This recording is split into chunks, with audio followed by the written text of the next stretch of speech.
José Luis, muchas gracias por esa introducción y gracias a, a esta iniciativa que nos permite, eh, uno, presentar experiencias desde nuestras tiendas, pero además poder ver y enterarnos también de lo que están haciendo los demás profesionales del área, ¿no?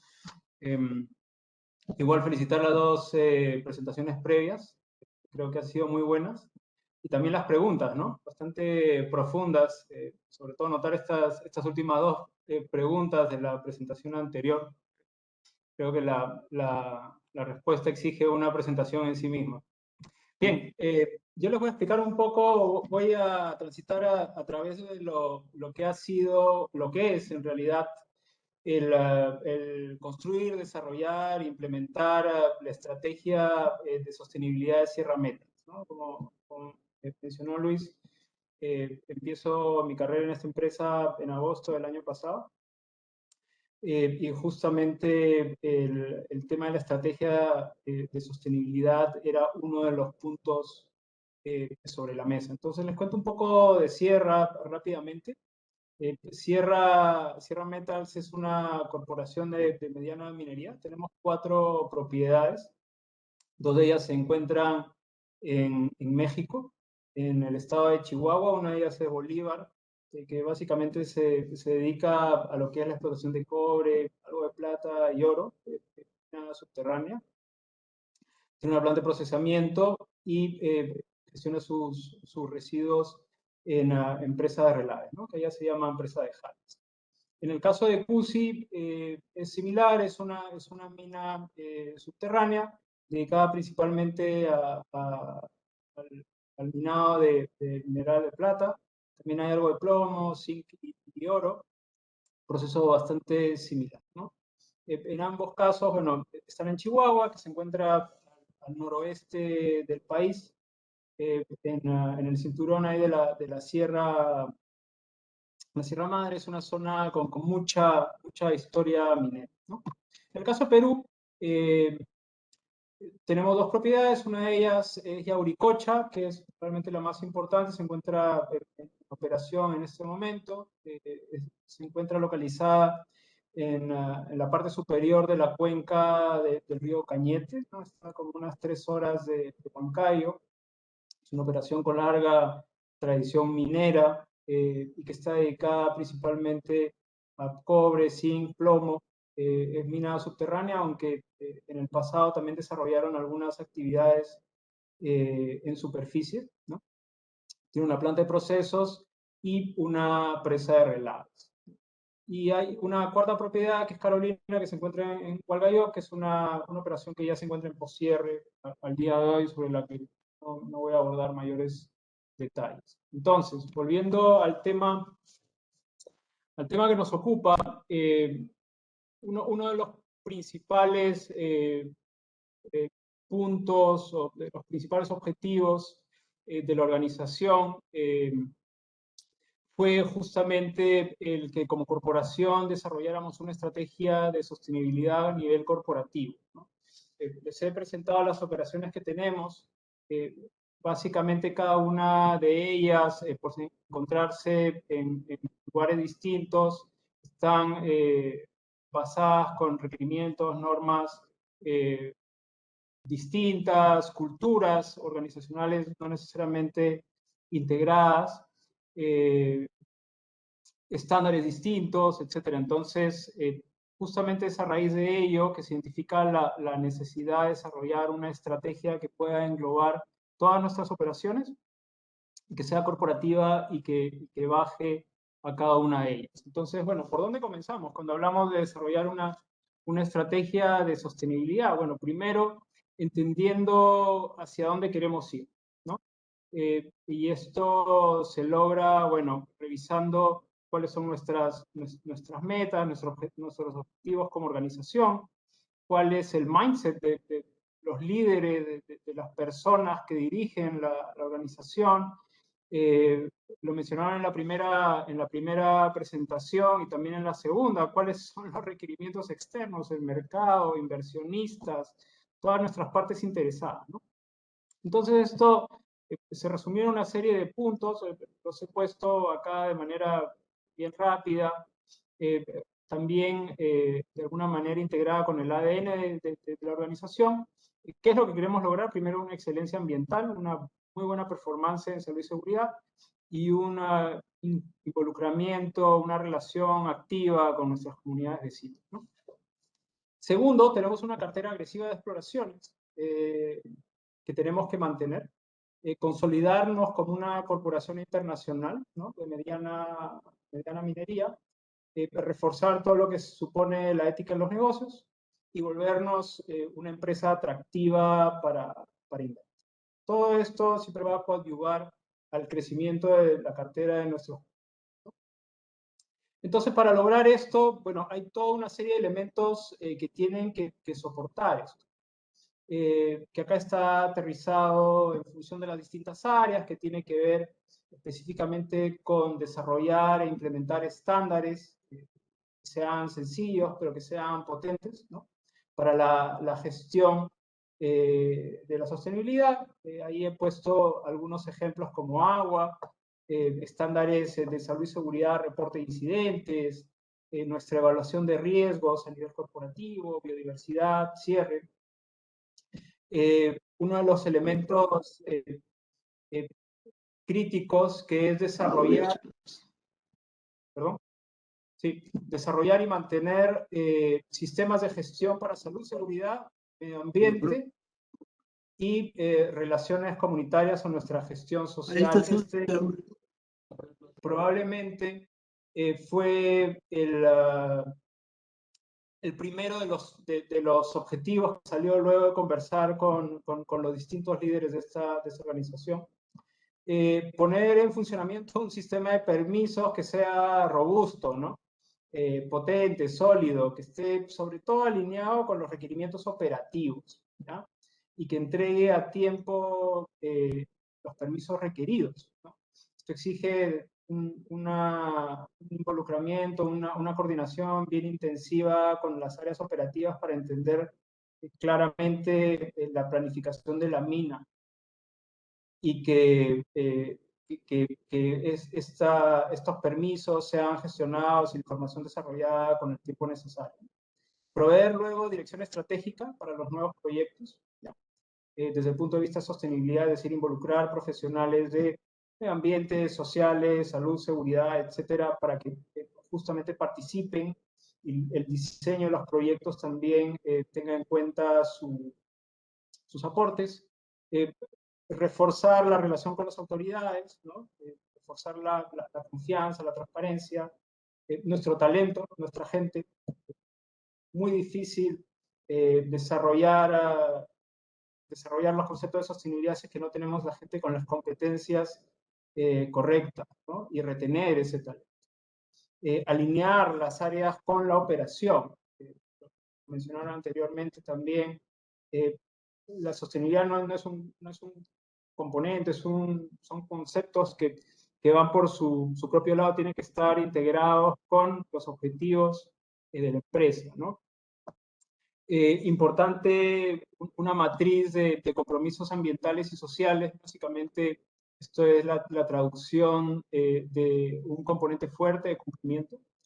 Y finalmente, también tiene que tener un componente fuerte de seguimiento, ¿no?, de desarrollo de indicadores para estas áreas. ¿Cómo medimos que estamos avanzando? ¿Cómo nos damos cuenta que estamos en la línea correcta? Y sobre todo, ¿dónde vemos que tenemos que cambiar o ajustar?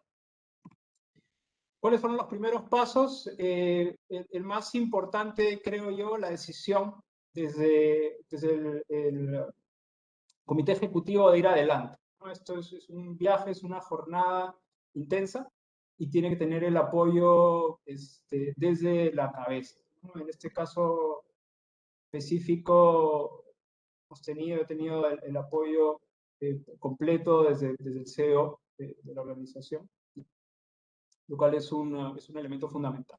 Luego buscar alianzas y soportes dentro de la organización, gerentes de país, gerentes de operaciones, de áreas clave que tienen que comprar esta estrategia. cómo no identificar los recursos externos, ¿no? Es una organización relativamente pequeña, la de Sierra, entonces para emprender una iniciativa como esta era necesario buscar recursos externos. Nosotros buscamos consultores, hemos trabajado y estamos trabajando con RDZ. Entiendo de una presentación de Fernando luego, así que esto es un poco cherry también para él. ¿Qué es lo que estuvimos trabajando o definimos con el equipo de RDZ? Básicamente el alcance, ¿no? ¿Dónde queremos ir? ¿Hasta dónde queremos ir? ¿Cuál es el plazo, no? Una estrategia tiene que ser por lo menos mediano, largo plazo, ¿no? Nosotros definimos 5 años porque menos que eso nos parecía insuficiente, no necesariamente para la implementación, pero sí para el seguimiento de algunos de los elementos, ¿no? Definir quiénes son las personas que van a participar, que luego van a llevar y van a hacer seguimiento de los elementos, y qué metodología era la que íbamos a utilizar en estas sesiones, en esta construcción de esta. Evidentemente no se comienza de cero, hay un ejercicio intenso de utilizar lo que la organización ha ido desarrollando, implementando a través de los años, ¿no? Desde mi perspectiva, la evaluación de riesgos a nivel corporativo que habíamos desarrollado y justo la habíamos actualizado un poco menos de un mes antes de comenzar con esta estrategia, fue una de las herramientas más potentes que tuvimos.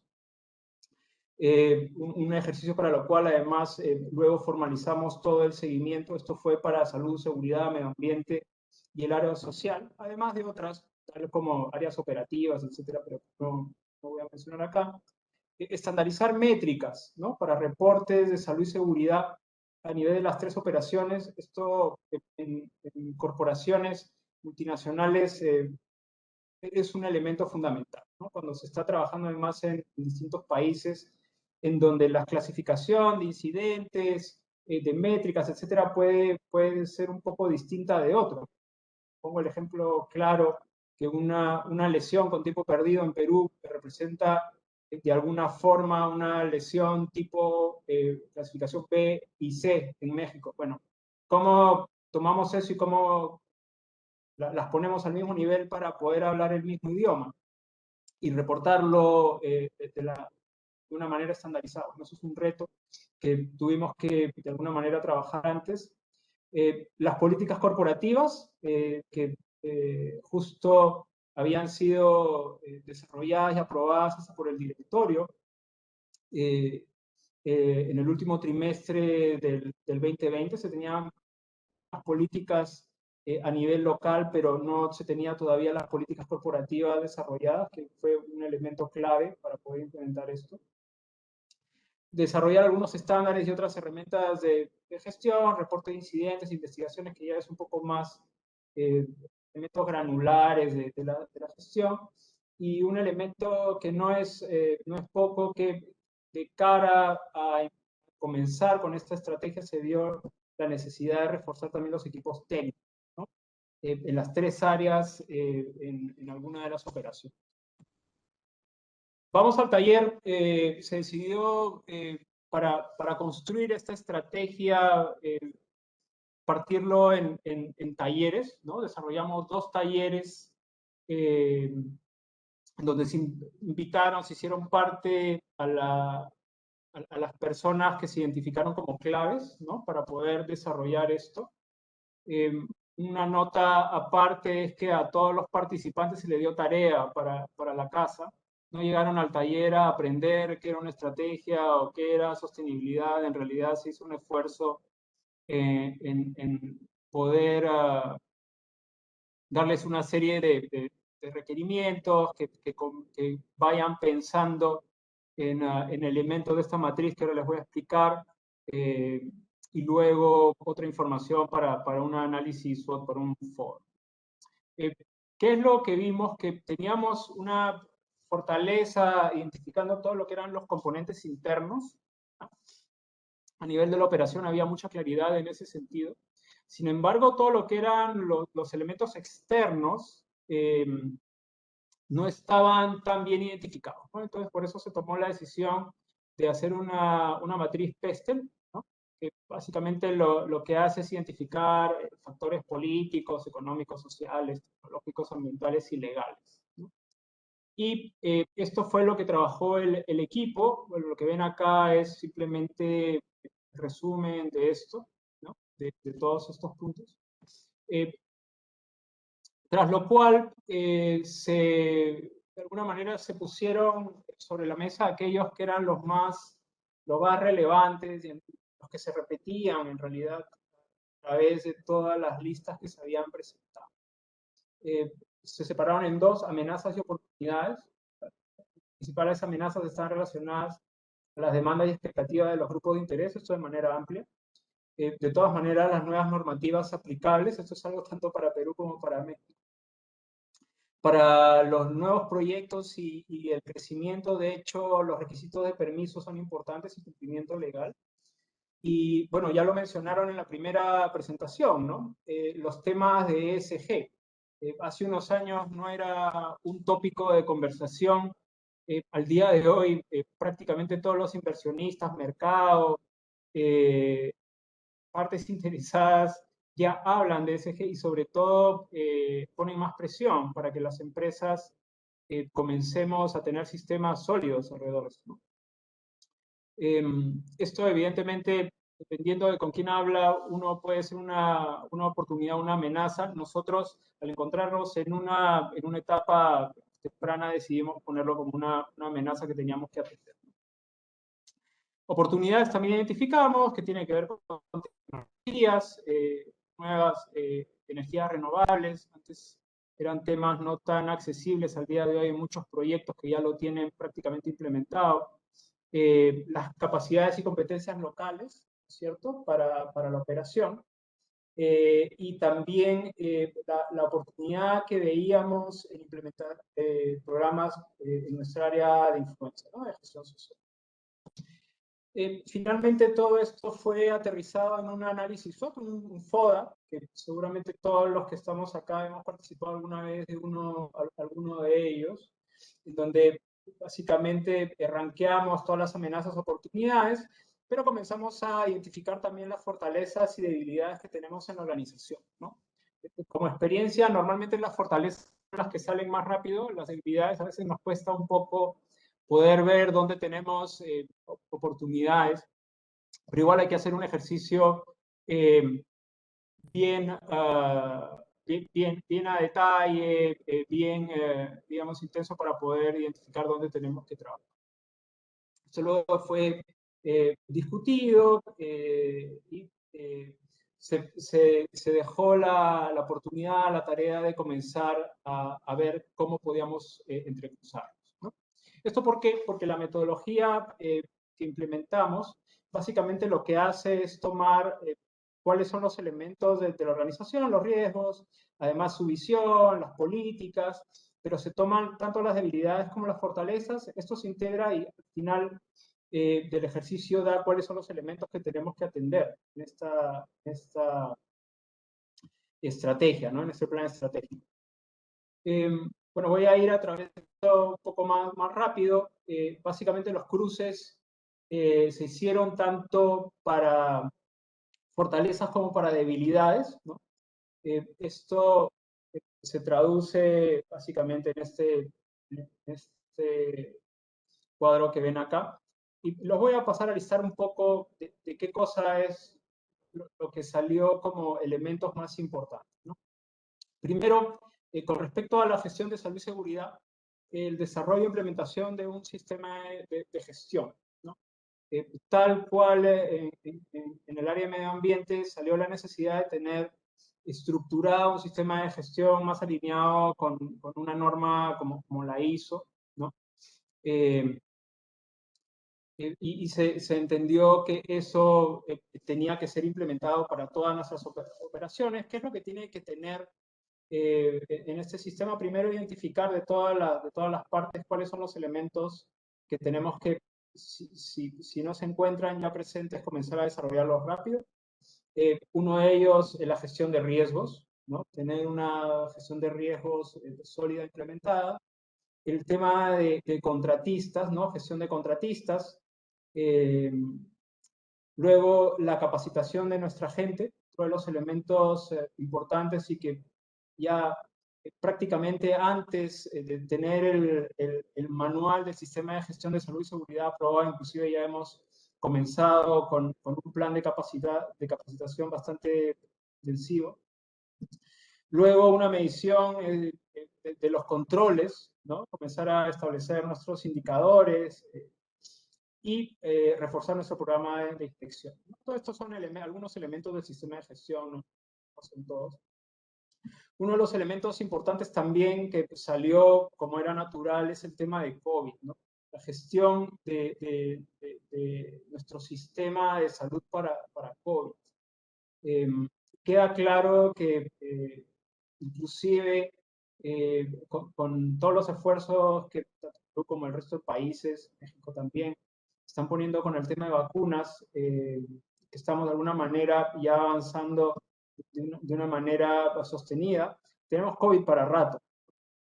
Entonces, esto no puede ser un elemento ajeno y tiene que ser atendido. Esto desde el punto de vista de cercos, desde el punto de vista de pruebas, pero además desde el punto de vista operativo, ¿no? Que tiene una incidencia fuerte en la cantidad de gente que puedes tener en la operación, y esto también está relacionado a la productividad, etcétera, ¿no?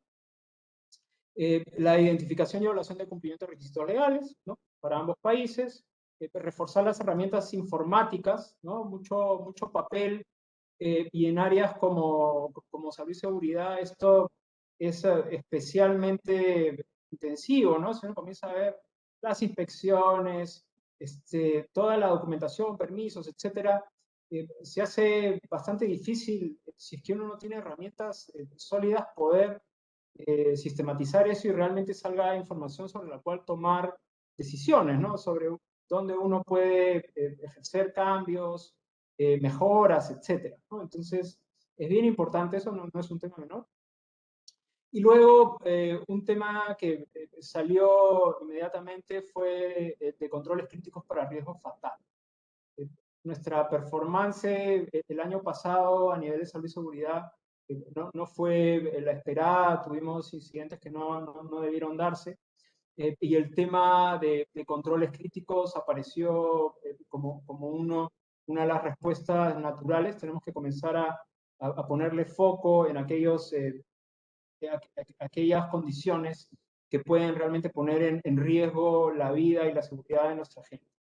Entonces, en paralelo, mientras se aterrizaba el estándar, decidimos comenzar a implementar el programa de controles críticos más alineado a lo que es el estándar del ICMM, ¿no? A nivel ambiental, igual, el tener un sistema de gestión a nivel corporativo alineado con ISO es un must, ¿no? Las empresas modernas apuntan a eso. Algunos otros estándares como gestión de relaves, lo mencionaron también anteriormente. En nuestro caso estamos bien alineados con lo que es el estándar del ICMM, SDA. Avanzar con la huella de carbono, ¿no? Y determinar las metas y estrategia. Cumplimiento legal, ambiental y el tema de entrenamiento. Y a nivel social, acá algunos elementos, que es desarrollar un sistema también, o sea, estructurar todo lo que es el programa de gestión social de la empresa. Acá, en realidad, la decisión de ir con algo tipo piso o no, todavía lo estamos definiendo. El tema de competencias y capacidades locales, ¿no? Esto es bien importante porque la visión que tenemos incluye la participación dentro de las oportunidades que puede brindar la empresa de un lado, pero sobre todo está o va a estar orientado a dar oportunidades para la vida, ¿no? Antes Leo lo mencionó. El tema de trabajo en la operación es una de las oportunidades, pero en general tenemos que tener una visión de desarrollo, de mejora de las condiciones y oportunidades de nuestros vecinos, que vaya más allá de la operación minera. Desarrollar el empresariado local, comunitario, es un anhelo también de las comunidades, ¿no? Hemos conversado con ellos. No es una tarea sencilla, porque no es simplemente inscribir la empresa y esperar que le vaya bien. Hay que ayudar desde el punto de vista administrativo, luego desde el punto de vista de gestión, y estas empresas tienen que mantenerse en azul, ¿no? Tienen que apuntar a eso. Registro de obligaciones, uno de los puntos más importantes. Muchos de los conflictos que se tienen normalmente vienen también abonados, sino dados por incumplimiento de compromisos, ¿no? De cualquiera de las partes. Entonces, como empresa tenemos que asegurarnos que lo que decimos que vamos a hacer, lo hacemos. Y cuando nos hemos comprometido a hacerlos, un programa de quejas y consultas, y sobre todo uno de los temas que normalmente en las áreas de gestión social no tienen tan sólido, que es establecimiento de KPIs, ¿no? Y medición de la eficacia de las actividades. Y esto, acá me detengo unos segundos. Básicamente un poco más allá de lo que es los KPIs tradicionales que se manejan, ¿no? Bueno, acá vemos una foto de unas alpaquitas. El KPI no puede ser pues la entrega del número de alpacas, 20 alpacas, 30 alpacas, sino cómo esto realmente está influyendo en la mejora de las condiciones de estas personas. A eso es a lo que tenemos que apuntar finalmente. No a los kilos de semilla mejorada, sino realmente cómo esto está cambiando la vida y cuál es la incidencia que tiene en la mejora de la calidad de vida de las personas, ¿no? Bueno, esto es un poco el cuadro que aterriza finalmente las actividades. No quiero dejar de lado el tema de gobernanza. Nuestro objetivo acá es establecer nuestros indicadores de medición de gestión. Una vez que ya tengamos los sistemas de gestión implementados, digamos, todo el sustento, si no, carecen de significado. Y luego, para el próximo año, queremos ya tenerlos implementados y comenzar a desarrollar nuestro primer reporte de sustentabilidad, ¿no? Como Sierra Metals, estamos revisando todavía si vamos a ir con GRI, con SAS, y hay varias opciones ahí con las que podemos hacer, o el mix de algunas de ellas, ¿no? Bueno, los siguientes pasos, que es rápidamente cómo aterrizamos y hacemos seguimiento de este plan. No me voy a detener mucho en ello.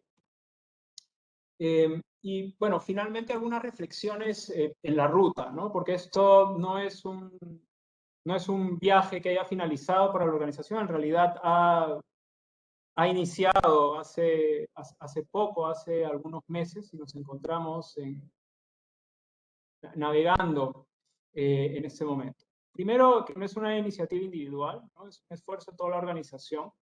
Tenemos que hacer el esfuerzo para involucrar a todas las personas que sean parte y apoyen desde su trinchera, ¿no? La planificación tiene que ser uno de los elementos centrales, ¿no? A veces a los ingenieros nos gusta el Gantt, el cuadro, etcétera. Tenemos que, más que eso, hacer un ejercicio en donde involucremos a los responsables y realmente tengamos claro a dónde queremos llegar. Recursos. La implementación de una estrategia de esta naturaleza siempre va a necesitar recursos, ¿no? Entonces, esto es algo bien importante que tenemos que mentalizarnos. Y por eso es que además es un plan a 5 años, porque implementar todas las cosas que van a ir saliendo no se puede hacer en 1 o en 2 años. Tiene que ir programándose a través de los años, sobre todo cuando la empresa es grande, mediana, pequeña. En realidad tiene que estar en función de la espalda financiera que tiene la organización, ¿no? Tema importante, visiones distintas, ¿no? Necesitamos tratar de involucrar distintas posiciones, visiones de lo que es sostenibilidad y a dónde queremos llegar, y sobre todo cómo, ¿no? Si todos cantamos la misma canción, en realidad la riqueza de una estrategia como esta no es la misma que si incorporamos distintas visiones. Un punto importante, la ambición versus la realidad. Siempre queremos hacer todo y ya. En la práctica, muchas de estas actividades tienen que ir introduciéndose en los planes de trabajo, integrándose a las operaciones mismas. Entonces, existen tiempos de maduración que se tienen que tener. Esto es un ejercicio dinámico. La tabla que les he presentado se va actualizando constantemente, ¿no? El mejor ejemplo tiene que ver con huella de carbono. Nosotros teníamos planeado ir con la evaluación de huella de carbono a fin de año, sin embargo,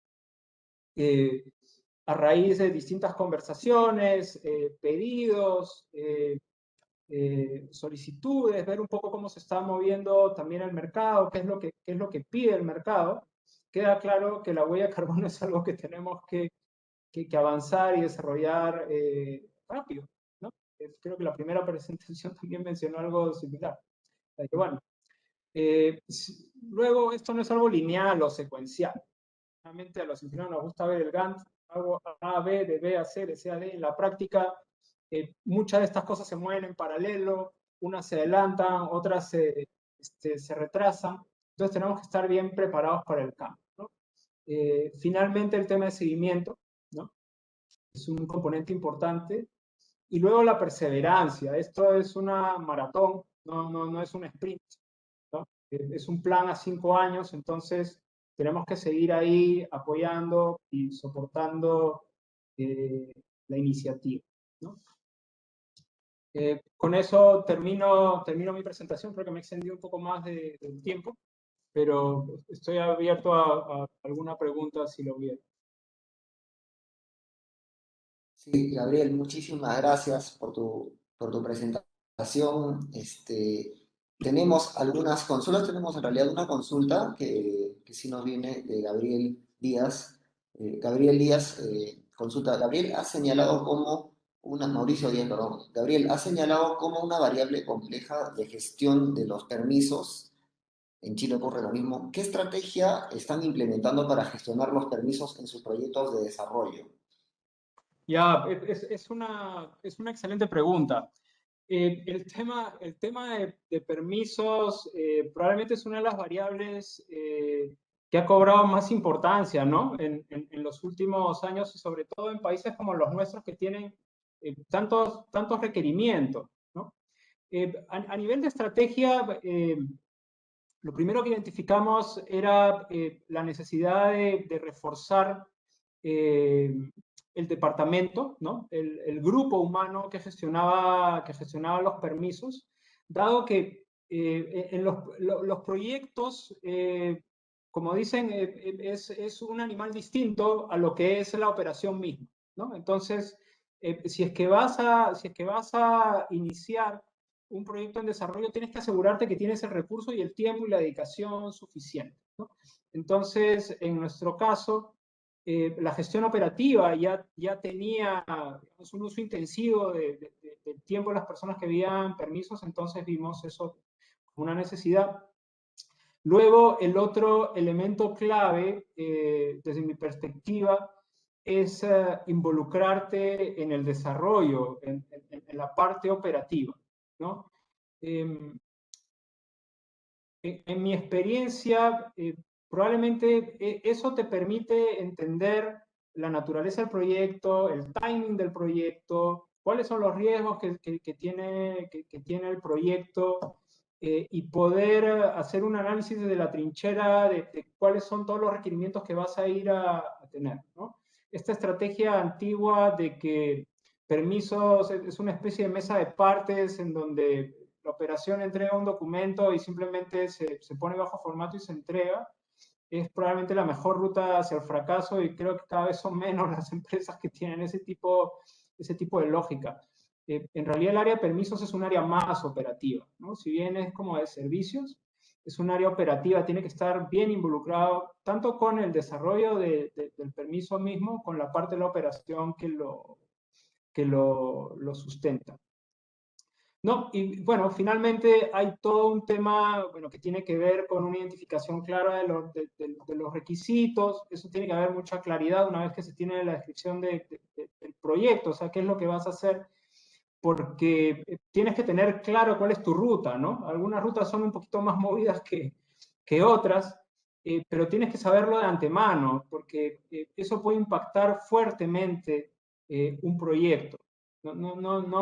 Ninguna empresa quiere darse cuenta a mitad del camino que de pronto tiene 8 meses más para poder meter a los tractores para comenzar a hacer este movimiento de tierras porque distintos requerimientos no fueron tomados en su momento, ¿no? Entonces, eh, de manera rápida creo que esos probablemente son los elementos clave, ¿no? Hay otros como reforzar claramente las relaciones con la autoridad, temas de buscar consultores que entreguen el producto que uno espera dentro de los tiempos y calidad, o sea, hay varias cosas más, ¿no?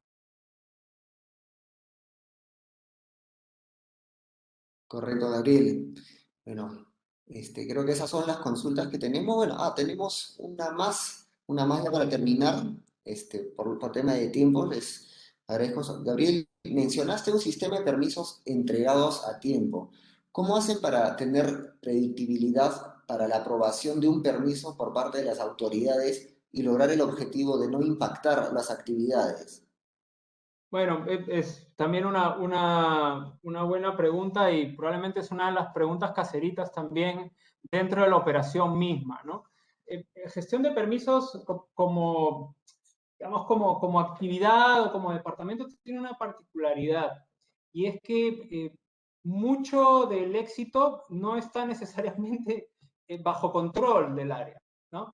Es decir, uno como administrado tienes control sobre las fechas en que te entregan, qué sé yo, la ingeniería del proyecto, o que te van a entregar el documento técnico, o que vas a tener una definición, o que vas a tener el trade-off, qué sé yo, dependiendo de lo que vas a desarrollar.